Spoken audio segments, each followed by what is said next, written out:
Yo, the Pokemon World Championships will be beginning today, and I wanted to do a big video that's giving you guys somewhat of an idea of some of the teams you might expect, and a bit of a wrap-up of some of the overall metagame. And yeah, we'll just get right into it. The Pokemon World Championships will be beginning in a few hours from the time of the publishing of this video. We're going to go over as many tournaments as we possibly can in that time, and try to give a little wrap-up of the end. First of all, we'll be trying to keep these tournaments above 100 players because, like, there are, in fact, a lot of tours. So we're going to go as fast as we can do that. And first of all, we'll start with the biggest tournament of the format and also the first tournament of the format. And that was Nino's Scarlet and Violet tournament that had 574 entrants. So, of course, there is some... you have to take this with a grain of salt, of course, being the first tournament that we will be getting into. But it does immediately show you what people expected to be good when we got into the format. And right away, we see a lot of the interesting concepts. Like, we see the Bascu Legion, Thunderous Therian. We see Pelipper, Amoonguss, Hisuian Gudra Flutter, which was a concept made by Teen Spirit a little while ago. So we see that concept was pretty interesting. And we also see, notably, Chien-Pao, D-Knight, Urshifu, Heatran, Flutter, Rillaboom. Which this is like, if you just threw 6 Pokemon that you thought would be good going into Regulation D, Marco Firo did exactly that, and he wins the first tournament with it. And interesting as well, we see Makilda Besta actually running a team that kind of shows off something that's going to be like pretty important in this format. And that's the idea of blocking priority so your other Pokemon can kind of pop off. Because we added a few new Pokemon like Tornadus, we added Thundurus, we had Urshifu, which has Sucker Punch, and Urshifu Water, which has those Aqua Jets that are really powerful. So there's a few more Pokemon that are more prone to running priority in the meta. And of course, Chien-Pao with Sucker Punch. So having a Fairy-Draft that can just block your priority for your Dragapult, block your priority for this Flutter Mane here, proved to be very valuable overall. And also an interesting concept with Heatran using Terra Blast Grass. And you'll see this a lot with Heatrans overall. Heatran is choosing Terra Grass as his best Terra type. Most are running Leftovers to my knowledge though, but Assault Vest is an interesting option as well. This helps handle Flutter better. And if you can handle Flutter and then you Terra Grass to be Urshifu, then it's kind of taking care of the strongest Pokemon in the metagame. And you notice that Chien-Pao doesn't have Sacred Sword anymore, which means Heatran generally can actually just stand in with its base typing in front of Pokemon like Chien-Pao too, and in front of Rillaboom mostly. Though if Rillaboom has Stomping, you can also just go to Terra Grass, and then you resist the Stomping Tantrum and the Wood Hammer. So this is overall a good Pokemon in this metagame. You'll see a lot of Heatrans as we go throughout.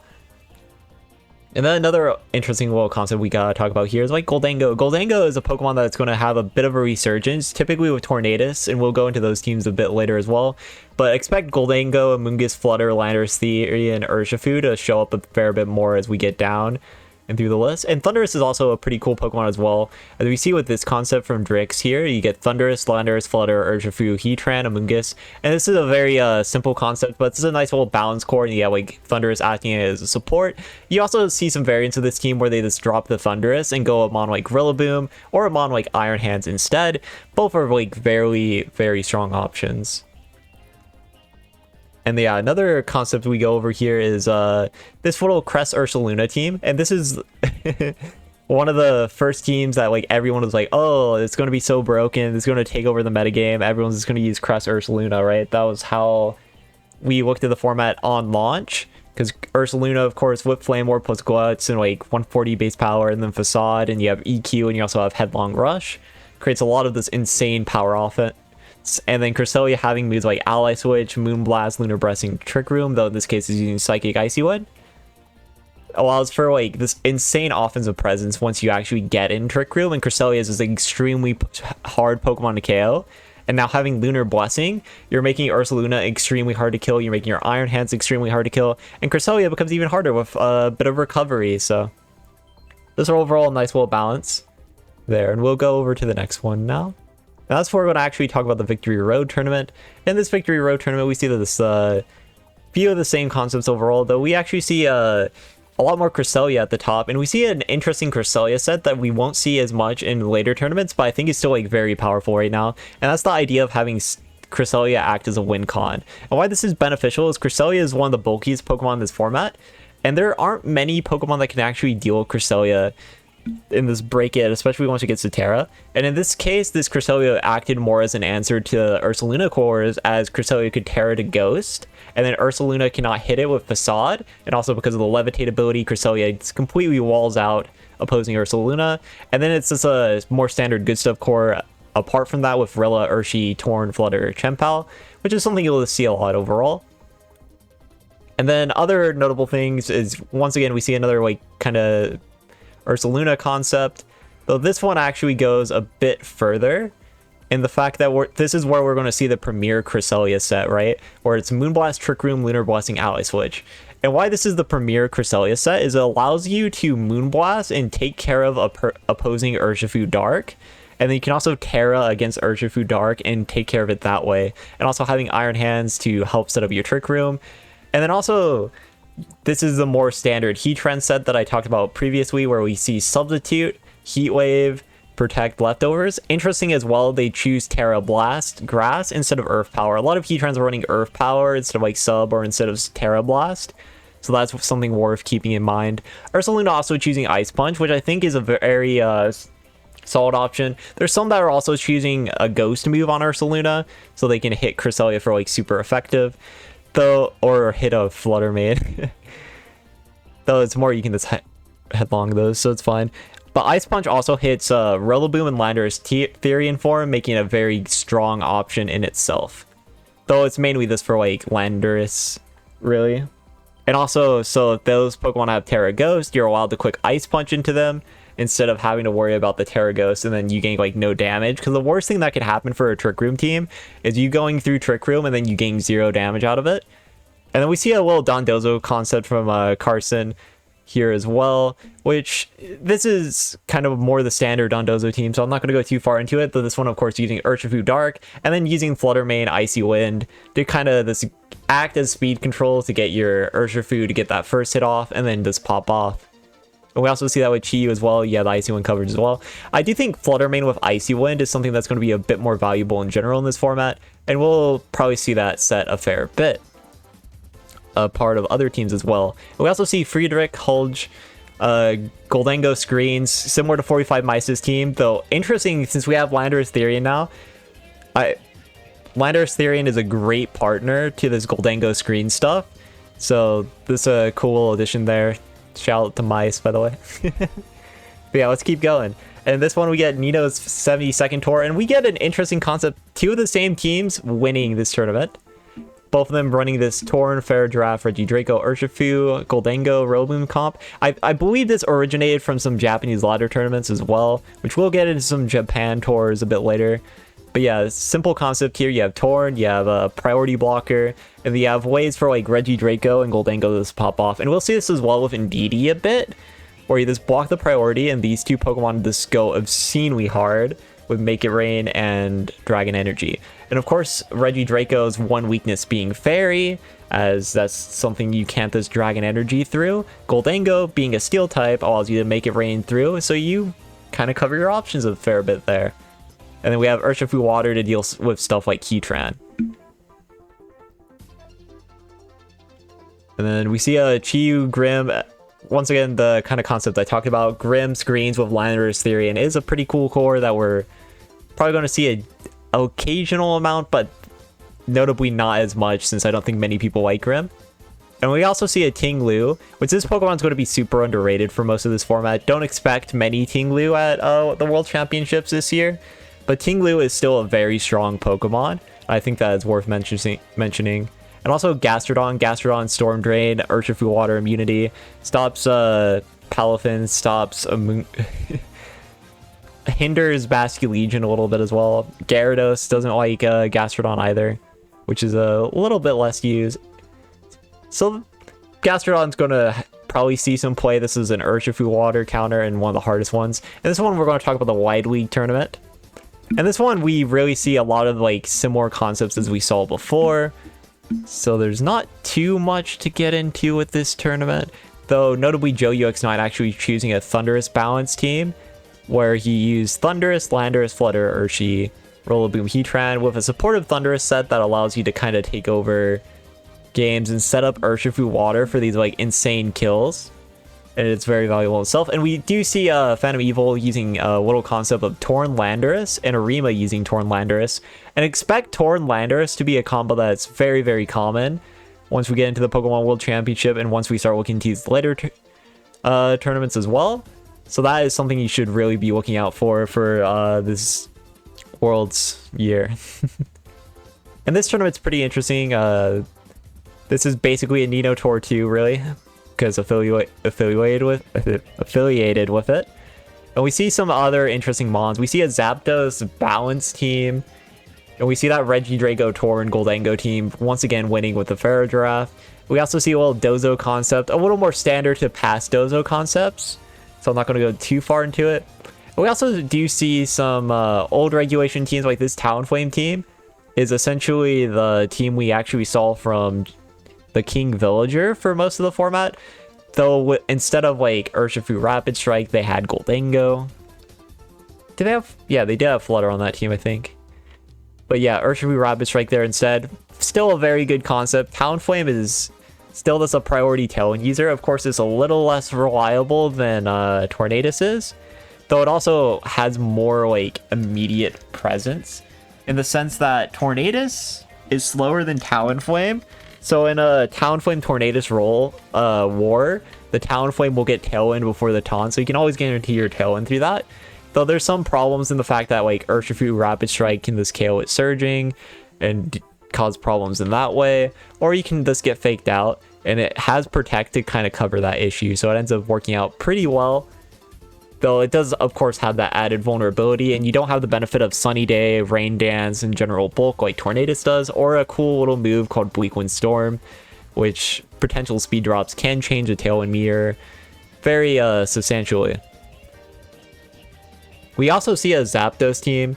Zapdos is a pretty decent Tailwind balance Pokemon, very bulky, and Hisuian Arcanine as well with Fire Rock coverage is the perfect answer to opposing Chien-Pao Dragonite, which this team would normally really be bad into opposing Chien-Pao D-Knight. But Hisuian Arcanine, this has a great typing to kind of help you get through Chien-Pao D-Knight. And then once you actually Terra away from your base typing, which you'll notice a lot of these Pokemon don't actually need their Terra too substantially. But once Hisuian Arcanine Terras, it becomes a ridiculously bulky Pokemon that is very hard to KO, since its bulk is pretty outstanding apart from its pretty subpar typing. We also see Regieleki with a Dozo comp here as well. And that's enough for this tournament. I see, is this the same tour? Monkai went. Yeah, it's a different one. Okay. And this one we see a little Gyarados Chi-Yu balance concept, but instead they're using Tornadus. And why the Tornadus is pretty cool is this: you have a way to just go burst with your Flutter Mane Chi-Yu mode after like Nasty Plot, and then you get the Tailwind up, and you can act a little better into like more offensive teams. Like the problem these kind of balance teams have in front of like more offensive teams is you're always going to be like the slower. You're always going to be slower than your opponent. So that allows them to click their buttons and cause a lot of big hits, and Tornadus of course kind of eases that pain, though pretty much a Regulation C balance team really. With instead of Ting Lu, they have a Tornadus instead. Yeah, we also see this interesting concept with like Sneasler, Landorus Incarnate. Landorus Incarnate, Sandshrew Storm is guaranteed accuracy in Rain, making it very strong. And you also see some funny options like Citrus Berry on Sneasler, which is a little surprising to me. I wouldn't think Unburden's Sneasler would use a Citrus Berry, so that's a little interesting, though I imagine with Poison Fighting typing, you actually don't have many common weaknesses. Psychic types aren't the most common. Torn could probably hit you, but honestly, you could probably even Eevee for a Tornadus, so maybe it's not the most problematic, and it does have a Lochan for bulk as well. But the interesting thing about Sneasler, and we did do a video on Sneasler actually, is because of how it works and how powerful Sleep is, Sneasler can theoretically create a very deadly pin, where if you hit it, you're activating Unburden, so your other partner can get Dire Clawed. But Sneasler can also just like use Fake Out, it can use Feint, so it creates these awkward pin situations that are very annoying to deal with. As like, if you try to protect, you can get feinted. If you try to attack on your first turn, you can get faked out. And if the Sneasler gets a Dire Claw off and this puts you to sleep, sleep is a status that can be very instantaneously game ending. And even if you don't get the sleep on it, getting a paralysis or getting a poison are both pretty good options, poison being the least valuable, and paralysis potentially having value, as the paralysis acts as a way to this take down a threat. If you get full paras on stuff, that's another way that things can be very game ending. So overall, I do like this team. Some interesting sets as well, like Rocky Helmet Basket Legion seems a bit weird to me, and like this the item choices, but I do think like the concept of this is like very strong and hard to deal with. So I wanted to go over that. We also do see a Mouse Ape concept with Rillaboom, Arc, Flutter Crest. And this is pretty cool because like Lunar Blessing for healing, boost up your Annihilate more. So it's like, okay, skill swap is a bit weird here. I would be curious to see why there's a skill swap there, though I guess you could do something like skill swap your mouse hold, so your Annihilate has skill swap Friend Guard with or this like skill swapping Intimidate around. So I guess that's something. It's cute. I don't expect many Mouse Apes at Worlds this year. I also see a Moltres team, which similar concepts as before actually, where it's this Grimsnarl Screams bulk. And it's using Landorus Therian's utility. And Moltres actually does have decent utility because of Flame Body. Though it becomes like a mandatory Terra on this team because Fire Flying can be a bit rough. Though generally there's not too many crazy rock types. So you can kind of get away with running Moltres on this. And it's very cute to see that someone does. Because Flame Body Rocky Helmet is very, very bulky. And if you have an Urshifu Water that's hit into you as you tear to like poison, right? Then all of a sudden they get burned and they just take a lot of damage overall. Yeah, on to the next one. We see a Baxcalibur team. This is a pretty standard balance concept, but instead of using like the Iron Hands attached to it, they use Baxcalibur instead. And Baxcalibur is a pretty good Pokemon because you'll notice like there's so many flying types that are added to this metagame. You got your Zapdos, Landorus, Thundurus, Tornadus. You got Moltres, Galar, and all those birds. So Baxcalibur being an Ice type, and like the strongest Ice type you could get really in the metagame in this pure power, outside of Chien-Pao of course, but being that strong Ice type with this very good bulk has a lot of like general value, and we see it does win that tournament off of that as well. Very cool Pokemon. Yeah, once again that Torn Regidrago team is showing up a fair bit. It's showing up a fair bit. We also see some Sneasler concepts. Sneasler Dire Claw, very cheesy move. We also see a Size Spam team actually, and this Size Spam team is actually pretty interesting because it's like it's a concept that I really do actually enjoy quite a lot with Size Spam, and that's the ability to act your Size Spam as a Tail Room team. And what Tail Room and why Tail Room is so powerful is because if your opponent tries to answer your Trick Room, usually they aren't running their faster Pokemon that can actually deal with the Tailwind. And if they try to answer your Tailwind by being like faster than you and setting their own Tailwind, right, then your Trick Room mode will just blow them up. So I do really like this concept. And I do think Indeedee is very underrated right now because Indeedee has like similar value to what Farigiraf has, though it has to worry a bit more about like Rillaboom, right? It's more conditional priority walking. But it's still just a general good Pokemon. Follow Me is great, Trick Room is great, and a lot of the meta is just a lot stronger now, so Indeedee's value goes like a fair bit up. And that's enough for this tour, and we're going to start getting to some Japan tours. And this Japan tour also shows a concept that I was talking about, like Sneasler. And this is really hard to deal with because like Sneasler, again, you're going to get Dire Clawed. If you get Dire Clawed in the wrong way, the game could just end. And having Sneasler next to Regidrago is actually pretty interesting because, again, Regidrago doesn't like dealing with fairy types. And Sneasler covers a few things. Sneasler, being a poison fighting type, allows you to hit Heatran, which is another thing Regidrago and the Goldango cannot actually hit. And even if the Heatran Terras into its most common Terra typing, being Terra Grass, Dire Claw will now hit it super effectively, and CC will still do a lot of damage to it, of course, too. And you also have Landorus with, like, Terra Blast Flying, or this more general offensive moves that you can use on it to become like very strong and break opposing Heatrans that would normally be very problematic. We also see Sugimoto with Ursaluna with no Trick Room concept attached to it, and this is something you'll see a fair bit, the kind of like Ursaluna bait and switch. The reason why this works is because Ursaluna is just like very powerful and not quite as slow as you may think. It's powerful and very bulky and not as slow as you may think. Because actually, just like look at Ursaluna speed stat, right? 50 is obscenely slow, But once you actually get like some investment on it, you can get pretty fast. Of course, won't be a concept that's like very common, but with like Thunderwave or Scary Face attached to it, you outspeed like most of the metagame outside of Flutter Mane, where you would have to go like Jolly, which I don't think is very good to have to go like Jolly on this thing. But it's something that it certainly can do, and that is very scary in itself.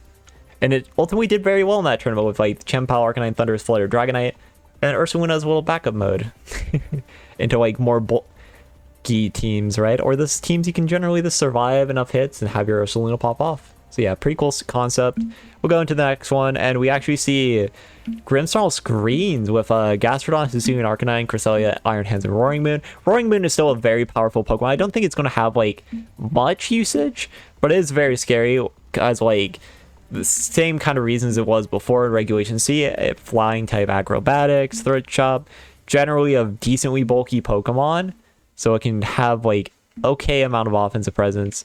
So very cool to see that team ultimately pop off in this tournament. We see screens, Iron Hands, and Hisuian Arcanine with Gastrodon is pretty neat too, because Hisuian Arcanine has one huge flaw, and that's Fire Rock typing to deal with like opposing water types. Of course, you do struggle with Heatran a bit, but Iron Hands and maybe this tearing your Gastrodon are ways that you can get around Heatran. Though I'm curious because, like, of course, you can look at the bracket here. They didn't battle Heatran until finals. So I'm curious how that ultimately ended up going for them overall. And we see on the other side a more standard Chien-Pao D-Knight team choosing to use Heatran and Iron Hands. And we also see a little fun Sunny Day offense team with Tornadus. And this is one of the other great qualities about Tornadus, having the ability to set all weathers. And this one's taking a huge amount of advantage of that, using Torn to set Sunny Day for a Brute Bonnet and Great Tusk and Flutter, and also Chi-Yu taking advantage of it as well. You saw this concept occasionally with Murkrow, though Murkrow is not nearly as bulky as a Tornadus, and Tornadus has this a general amount more utility as well attached to it, with like Weak Wind Storm to cause problems for opposing Tailwind mirrors. So that ends up being a pretty cool team as well. And the number one seed in the Swiss in this one being Dragonite, Chien-Pao Crest, Goldango, Kingambit. It's very interesting. Kingambit's a Pokemon that's not going to see much uses, I think, though it's still fairly strong. And this one we actually see Dozo, Tatsu, plus a Tornadus Therian. And I imagine this is a concept of Sylveon. Actually, there's no way to get Sylveon with Psych Up, huh? But yeah, we see a battle of like two Dozo teams. One Dozo team is using the little cheese strat of getting Parasong plus a Screamtail to bring it, get the Parasong on your Tatsu, and then your Tatsu dies, and then Flamigo comes in and your Dozo comes in to win. And cheese strats like that are still pretty powerful, but notably as well, you'll notice in this metagame, and why these Dozo teams actually did well in this tournament particularly, none of these Pokemon have Haze. Like, the thing of old regulations, we're forced to use Haze to beat Dozo.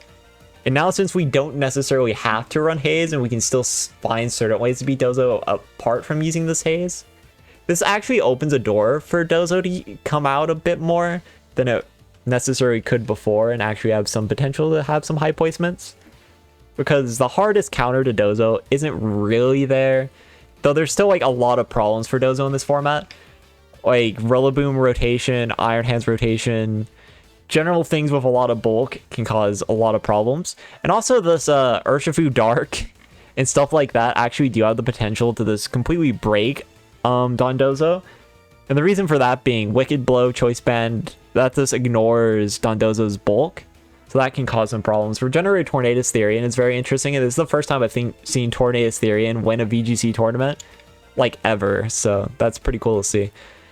And then another tournament here from Japan, we get Chien-Pao, another little standard little balance team from the winner here with Chien-Pao, Rilla, Flutter, Urshi, Heatran, Amoonguss. A little more offensive than most would be.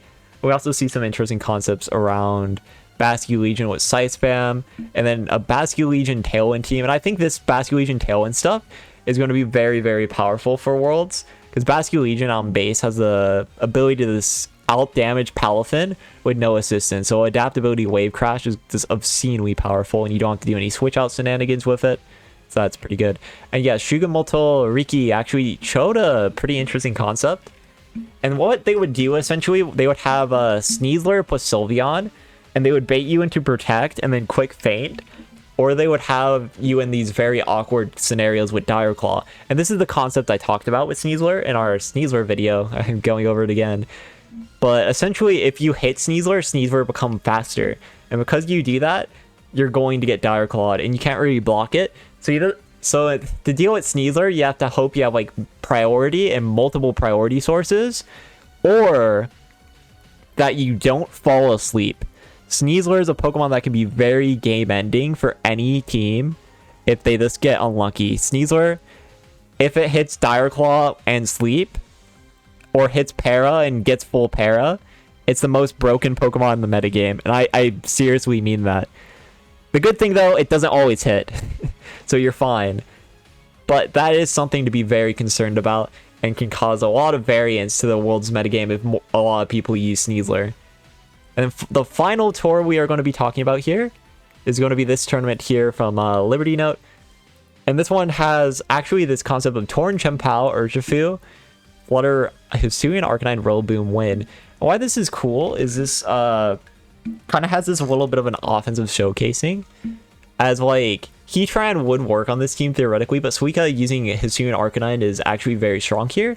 As you will see, like it actually offensively causes a lot of problems. Like that Chien-Pao D-Knight from like Arubega, right? The Hisuian Arcanine deals with Chien-Pao D-Knight. If it Terras, it deals with Urshifu, and then it deals with Rillaboom and Flutter, thus OHKOing them both. So that's 5 out of 6 Pokemon that really don't like the Hisuian Arcanine. And Hisuian Arcanine can kind of deal with Heatran through Terra a little bit, maybe. Not really at all, but you have other options for Heatran through like Chien-Pao and Urshifu, being a very strong concept. And this is another team where we see Basculegion plus Tailwind plus Landorus Therian. I think this is actually a concept that is very, very strong. Like, unlike Urshifu Water, it doesn't have the ability to break through Protect, but instead you have the ability to just KO everyone's whole team and their whole family and their whole life. Whole life. And then in endgame, and this is one of the cool things about Basculegion, you don't really have to worry about mons like Amoonguss in late game, or mons like Cresselia, mons like Gastrodon, because if you get to endgame, Basculegion has Last Respect. And if you don't remember what Last Respect does, it's Houndstone's exclusive move that would essentially allow you to just power up every time a Pokemon dies. So it would go from 50 with no Pokemon dead to 100, and once you get to like your final Pokemon, it becomes a 150 base power Ghost type move. So that is obscenely powerful in endgame scenarios. This is able to break Pokemon like Cresselia very, very easily. And that is something that's going to be very notable too, and very hard to deal with. And we see the other Tornlando concept in there, actually choosing some interesting Pokemon that I wouldn't necessarily expect. They're using Landorus, Therian, and Gyarados. Normally, I would expect a team like that to use Landorus, Therian, or Gyarados, never both. And frankly, usually not Gyarados. But this is pretty interesting because you have this Intim rotation, and you notice how many physical teams are there. Of course, like, Urshifu Water can get around the problem, but since your Intimidators are both flying types, both of those Pokemon also threaten Urshifu Water and the Urshifu forms pretty substantially. I do kind of question how that team can actually deal with Urshifu Single Strike, though at least it does have Iron Hands, and it still just has 3 flying types, so it does have ways to hit the Urshifu, and that's a very valuable asset for sure. We also see another interesting thing with Brute Bonnet plus Cresselia, which can more or less guarantee Trick Room as you quick. The Cresselia has Mental Herb, you quick Trick Room, and this Rage Powder. And then once the Trick Room goes up, Brute Bonnet is offensive enough where you can actually put Presence on, unlike a Pokemon like Amoonguss if it was using Rage Powder, right? Because Amoonguss doesn't really do any thing offensively. It's except maybe Spore for tempo, but Spore for tempo doesn't really matter when you're setting up Trick Room as much. If you Spore, you are wasting a turn where you could get your offense in. And Brute Bonnet can do that same thing where you can like Spore and then switch out Crest and get Ursaluna in. Or you could also just KO something with Brute Bonnet's offensive prowess. So that is pretty cool as well. Yeah, we see another Urshifu balance team with Landorus. This is pretty cool as well from Kaima. And then Zine with another Landorus balance thing, but this one with Chien-Pao instead of Heatran.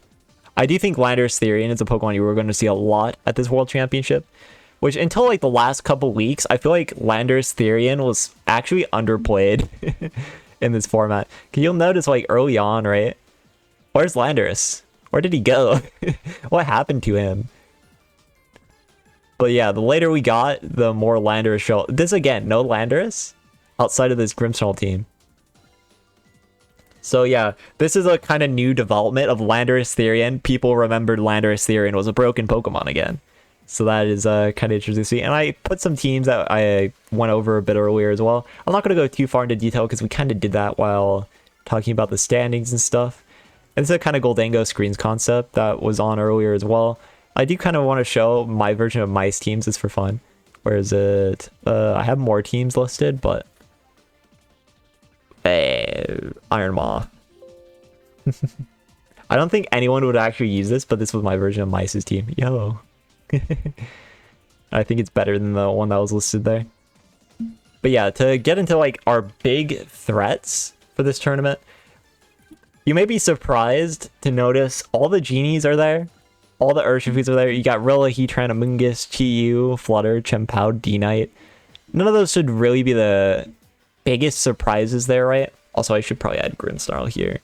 I don't think really many at all will use Grimmsnarl, but I do think it's a very scary Pokemon, so I'll add it here. But yeah, you may be surprised to see the Farigiraf here. And why I put Farigiraf is actually because a lot of the teams on ladder right now are using these Farigiraf concepts, these kind of Farigiraf balance concepts where they have Farigiraf, they have Landorus Therian form, they have Fluttermane, they have like Urshifu or Basculegion, they have Amoonguss or Rillaboom, and that concept is actually like very common place and it's very, very hard to deal with, right? It is very, very hard to deal with as well. And the reason that is because like you try to block the priority, you try to block Urshifu from getting attack off, right? And then all of a sudden, you can't use Fake Out to block the Urshifu anymore. So Urshifu guarantees it gets the Surging Strikes off at minimum. And Farigiraf offensively actually isn't too bad because it hits Amoonguss for your Urshifu. And also it can set up easier KOs on opposing Amoonguss through your Heatran or through your Rillaboom. Even if the Amoonguss decides, oh, I have to Terra Water in this matchup, then you have a Rillaboom that can take KO on it. So that makes Farigiraf a pretty big threat to deal with. There's another tournament I want to go over too, but the ladder from this last season I'll go over as well. Most of those teams aren't revealed yet, so I avoided it at first. But we'll do that in conclusion. And yeah, the other notable Pokemon to talk about, Thundurus. Thundurus is a great alternative to Prankster Torn, because like you can click Thunder Waves and stuff, you can click Eerie Impulse and have more defensive utility, while Tornadus has more offensive utility through Tailwind and this going all-out aggro. While Thundurus, you play a bit slower, gets Thunder Waves up, what your Pokemon just rotate around, have Rillaboom next to it, quick Fake Out a few times, rotate into like a Landorus, play this more defensive style, and then eventually just go a bit crazy with it, you know. And then I do want to talk about some lower key threats. King Lu has gone like negative usage so far, but it's still a very, very powerful Pokemon. Having Vessel of Ruin kind of makes it a great way to check Heatran, and weirdly enough, Fluttermane. And you can also run like Rocky Helmet plus Terra Water to make Urshifu a little sad if it tries to hit it. So there is some cheeky things that this Pokemon can still do. And Basculegion, I kind of wasn't sure to put on high key threats or low key threats, but I put on lower key threats because like I don't think many people are using Basculegion because like Urshifu Water is still like very powerful. Though we noticed in like the last couple weeks that Basculegion actually became a lot more valuable and a lot more noticed in playstyle. So it's actually a Pokemon that maybe I should give to the high key threats for Worlds. But because of how powerful Urshifu Rapid Strike is, it's kind of been avoided to use Basculegion. This is because of how good the competition is just by having Urshifu Rapid Strike. So that is pretty notable as well.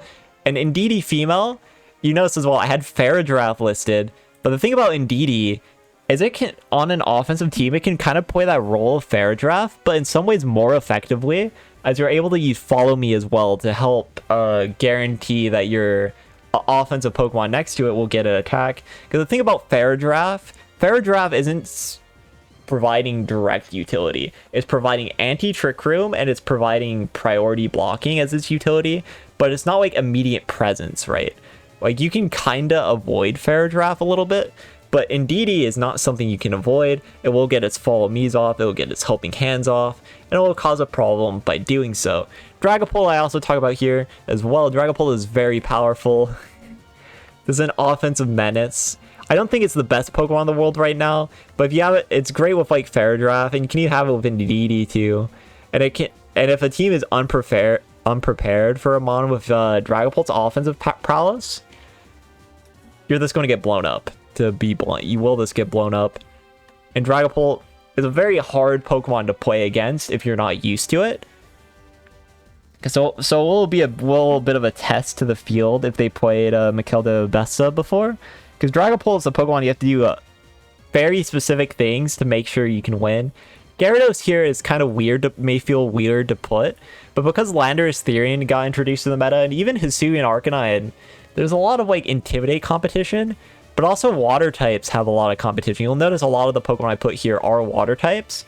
And that's because Urshifu Rapid Strike is really the tier 1, top 1 threat that everyone acknowledged. So mons like Gyarados, mons like Iron Bundle, mons like Dondozo, and mons like Basculegion, all of them kind of go down a little bit. That's because of how valuable Urshifu Rapid Strike is. And that's something to keep in mind overall. Iron Bundle is still cool. It's faster than everything else in the format with booster energy, though gets a little less usage because it's generally a hard Pokemon to play, because you don't want to sack a Pokemon for little value, and sometimes Bundle doesn't put in the presence that you would want exactly for a lower key threat, and that's why I have it on the lower key threat. But the thing is as well, Bundle offensively benefits highly to this metagame, as it beats through Landorus, beats through Torn, it hits Thundurus as well. It also hits Urshifu Rapid Strike pretty well.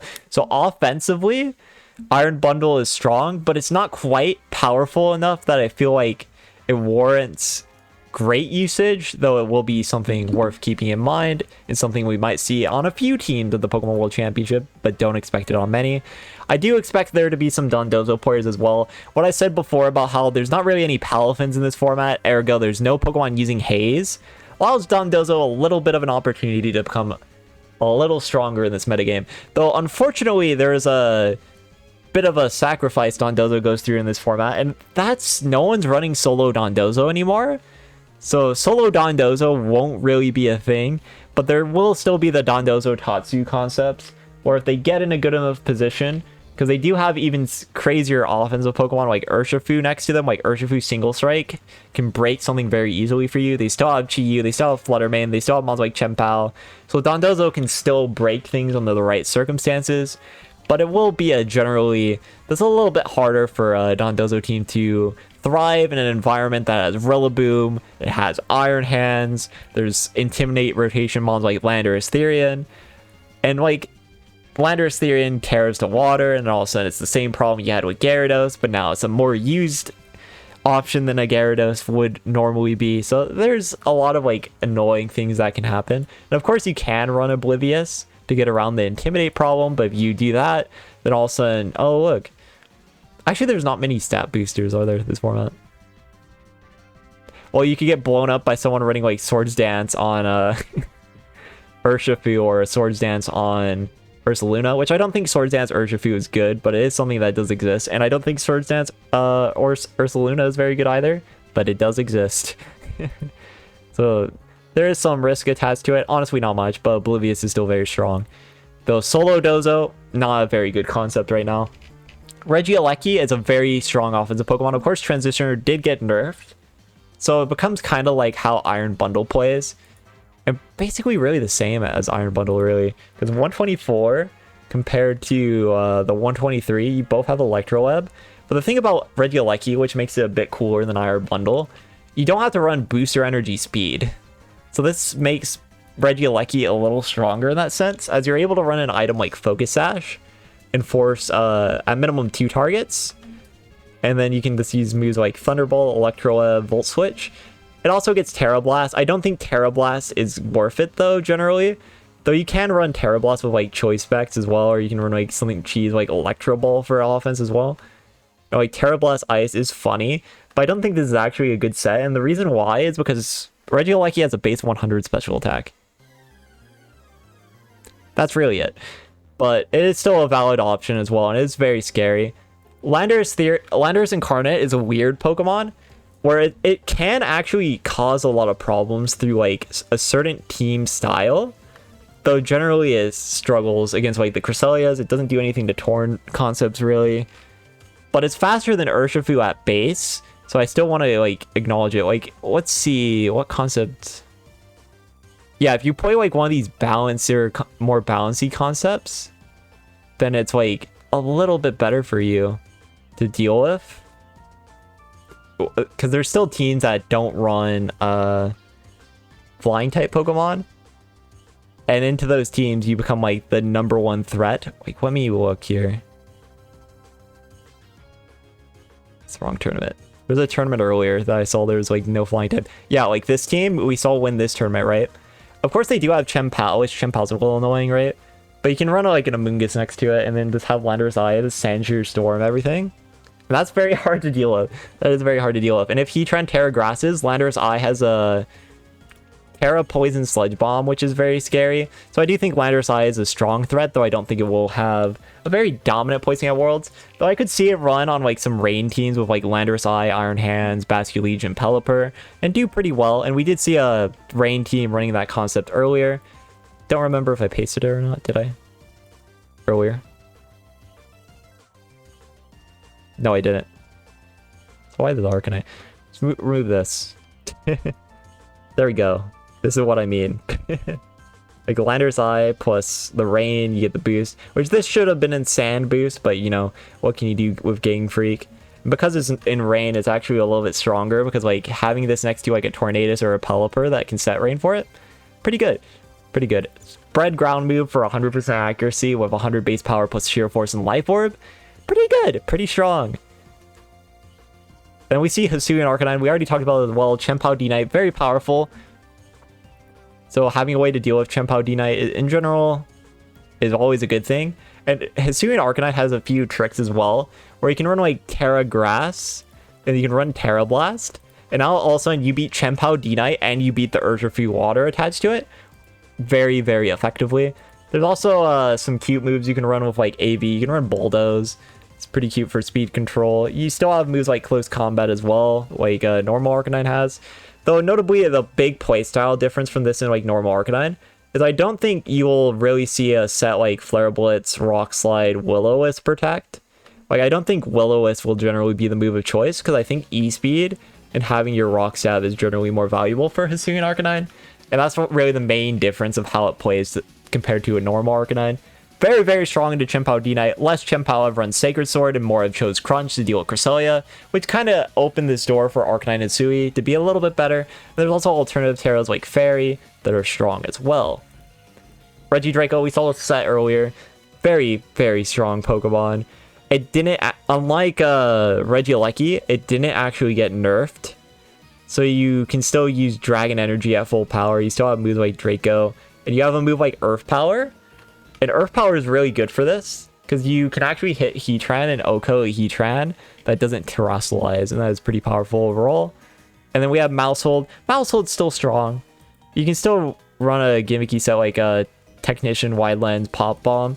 Friend Guard is just a very strong ability still. I don't think the metagame is strong enough to warrant Friend Guard being that high up, but it's still a strong enough Pokemon. I'll even move Annihilate here, where if you play a lot wrong to these things, it can still work even in this metagame. Though now with a mon like Urshifu, it's not very good, because the reason is if you get Surging Striked on your Mousehold and just lose it instantly, then well, the bright side is Annihilate can still run like a Terra Water and take a Surging Strikes through that, and then all of a sudden you're getting Rage Fist boosted, right? So that is something that keeps it a little bit okay as a strat. But it's very hard to deal with like opposing Urshifu for this concept in general. So don't expect this to be common, but I do think it's still strong enough where it's a lower key threat. And Maushold on itself, apart from Annihilate, it's still decent. Friend Guard's still good. Technician's still strong. And I talked about this mon earlier. Cheeseler. Because you just have Fake Out, Dire Claw, CC, and Feint. If you break the Focus Sash, all of a sudden its speed doubles and it will Dire Claw the other Pokemon. And it will, and because of how fast it is, right? Because of how fast it is, you're going to outspeed a lot of Pokemon, even in Tailwind. Like, modest Flutter Mane, right? Flutter Mane being a top tier threat, will actually get outsped by the good old Cheeseler. And Cheeseler can run stuff like Rillaboom next to it, or Indeedee. Indeedee's pretty cute because you block priority, and you also get Psyche to get an instant burden proc. Though you don't need it. Focus Sash can allow you to run Cheeseler on any team. But yeah, we see here, Flutter Mane, level 50. Modest.